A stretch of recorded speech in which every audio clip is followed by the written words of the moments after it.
Hello, I'm Mark Beavis and you're watching Hockey TV. It's day 4 of the EuroHockey Junior Nations Championships here in Siemianowice Śląskie in Poland. England are up against Belgium and a win or a draw for England will see them top their group. So let's join the action. Here's your match commentator, John Beeden. Chance here for Belgium, who are attacking on the left-hand side, and there's a shooting chance here. Looked like a stick block, and it is. It's been given against Belgium, and the Belgium spectators not very happy with that decision. But from where I'm standing, it certainly looked like a stick block. So England, now it's their turn to attack the Belgian goal. This is Roper. Back to Tibble. Back to Roper again. Roper smashes it across the face of the D, and all it needed was a deflection, and England would have been 1 up. Arnold, good ball. This is Beckett. Beckett moves it right to Condon. Arnold. Condon's going to smash it in, and it's been lifted, and it's going to be a penalty corner to England. So England with their first penalty corner of the game. Faulkner and Jackson on the top. It's going to be Faulkner. Oh, England in front! Simon Faulkner scores for England! And England take the lead in this game. Wonderful flick. The goalkeeper stranded as the ball flies past him into the right-hand corner. It's England 1, Belgium 0.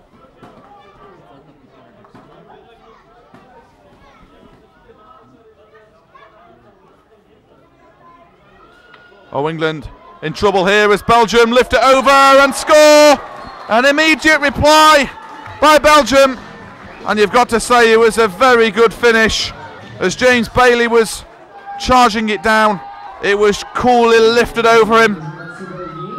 And England's lead is very short-lived. And David Ralph won't be happy with the defending. Van Oorbal down the left-hand side.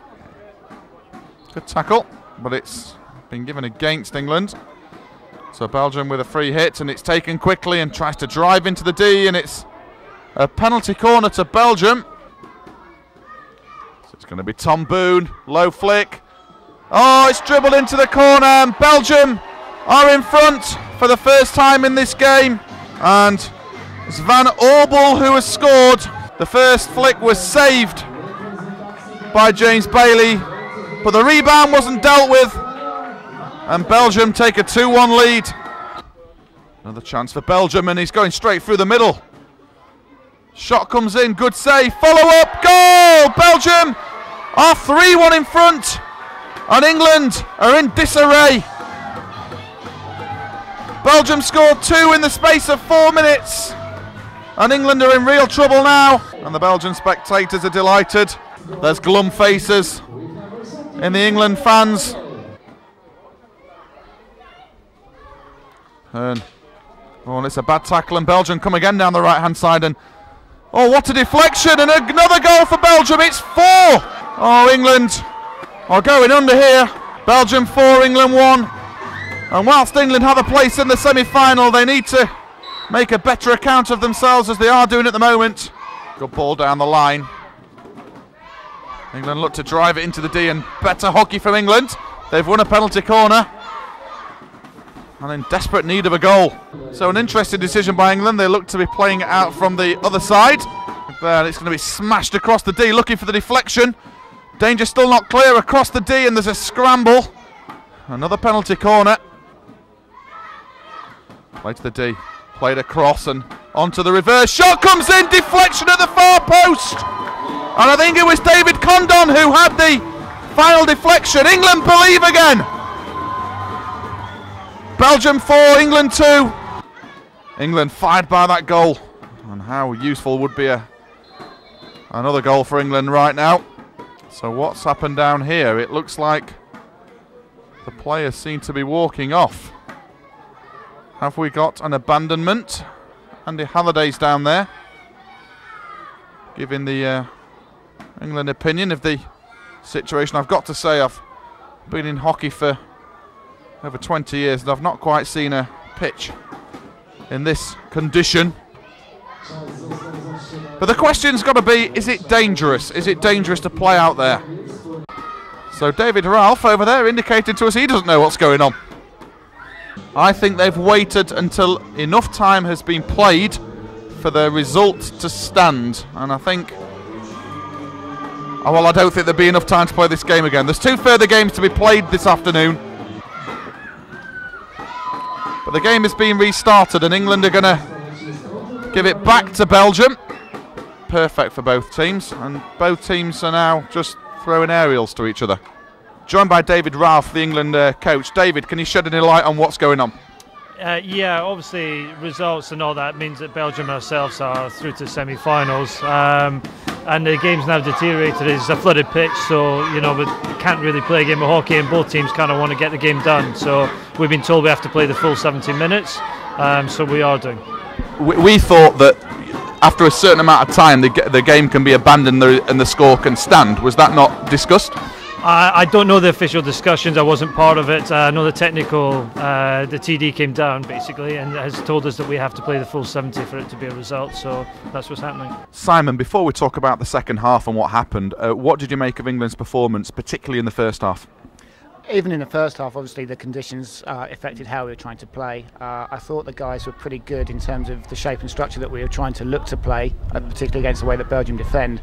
And we did it, but the ball travelled so slowly that we didn't necessarily create the space in the openings that we would have done otherwise. Belgium hit you with 4 goals in the space of 10 minutes. I mean, what went wrong there? I think obviously it's a cold day and it was just after half time, and perhaps we didn't come out in the second half with quite the same tempo and intensity that we showed in the first half. Now, then the rain came, and the pitch obviously became very, very difficult. And the umpires got together and spoke with yourself. What was discussed in that situation? Before the umpires started talking to us, we were concerned for the players' well-being, as were the Belgian bench as well. So the paramount, the most important thing for us is everyone's fit going into the semi-final and the final. So we spoke about whether or not we thought that it was a safe environment to play in. We didn't think it was, but the rules of hockey say that if you don't play for a certain period of time, it doesn't constitute a game. So then we started thinking about rest days and whether or not we wanted to be replaying the whole game tomorrow, which would mean 3 days, 3 games. So we actually played out the last 12 minutes or so, playing tennis with them and running the clock down. In cricket, they have that rule, the common sense rule that they can draw upon. Do you think possibly it should be brought into hockey as well? I think this is a bit of a freak experience. I've not had it before, so I don't think we need to change the rule books just yet. Okay, looking forward to the semi-finals. Who do you expect to play? Now we finished second in the group, and with the Dutch having beaten the Germans yesterday, I think the likelihood is that we'll play the Dutch in the semi-finals. Simon Letchford talking to John Beeden at the end there. John, you were at the end of that game. It's farcical, really, wasn't it? It was really for both teams to basically be aerialing the ball to each other for 10 minutes was a bit of a novelty, and it was not necessary. But given the conditions, was it the right thing that the game really couldn't carry on? It was the right decision to abandon the game. But if you're going to abandon the game, then the players come off the pitch. They're going to the change room to get changed, and the result stands as it was after that amount of time. I don't see the point in coming out and doing that. It would just wasted everybody's time. Because I guess if they weren't going to score any more goals, the result when they stopped the game was going to be the result at the end anyway. Exactly. You've answered it yourself, Mark. There was no point whatsoever. Okay, well, let's have a look at the results from the rest of the games today in Group A. France 0, Spain 0, England 2, Belgium 4, Netherlands 2, Russia 1, Poland 0, Germany 5. There's the Group A table with Belgium on top on 7 points, England with 6. Let's have a look at Group B. Netherlands and Germany, as expected, first and seconds. Netherlands with a 100% record there. That means the semi-finals line up like this. 3 o'clock on Friday, England play Netherlands. 5:30 on Friday, Belgium play Germany. Looking forward to the semi-finals then, John. England versus Netherlands. Very much so. I think they'll both be very good games, and I think they'll both be very tight games as well. So I think the final, well, all 4 of them have got a chance. Okay, you can see that on Hockey TV. From myself and from John, it's goodbye. Goodbye.